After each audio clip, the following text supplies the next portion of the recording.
Nylon मांजाच्या विक्रीवर बंदी कायम असली तरी नागपूर शहरात छुप्या पद्धतीनं नायलॉन मांजाची विक्री सुरू आहे।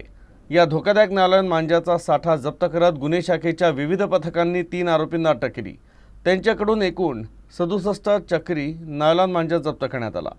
नागपुरातील नंदनवन तसंच वाठोडा पोलीस ठाण्याअंतर्गत गुप्त माहितीच्या आधारे ही कारवाई करण्यात आली। मकर संक्रांतीच्या सणाला जवळपास 1 महिना बाकी आहे। मात्र आपल्या छंदासाठी अनेकांसाठी जीवघेणा ठरलेल्या नायलॉन मांजाचा वापर सुरूच असल्याचं समोर आलंय। कितीतरी जणांनी नायलॉन मांजामुळे आपला जीव गमावलाय। कित्येक जण जायबंदी झाले आहेत। जखमी झालेल्या पशुपक्ष्यांची तर मोजदादच नाही। शासनानं कितीही जनजागृती केली, कारवाया केल्या तरीही छुप्या पद्धतीनं शहरात अनेक ठिकाणी हा मांजा विकला जातोय। गुन्हे शाखेच्या युनिट क्रमांक 3च्या पथकानं वाठोडा पोलीस स्टेशन अंतर्गत गस्तीवर असताना शमीन शकील खान आणि प्रतीक श्रीवास्तव या 2 आरोपींना 50 चक्री प्रतिबंधित नायलॉन मांजासह दुचाकीवरून जात असताना पकडलंय।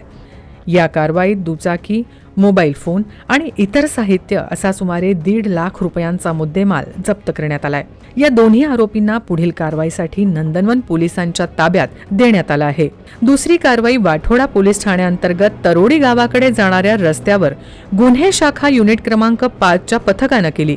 या कारवाईत आकाश साहू नावाच्या युवकाला 15 चक्री प्रतिबंधित नायलॉन मांजासह पकडण्यात आलाय। या कारवाईत पोलिसांनी त्याच्याकडून मोबाईलसह 32,000 रुपयांचा मुद्देमाल जप्त केलाय। या आरोपीला पुढील कारवाईसाठी वाठोडा पोलिसांच्या ताब्यात देण्यात आलं आहे।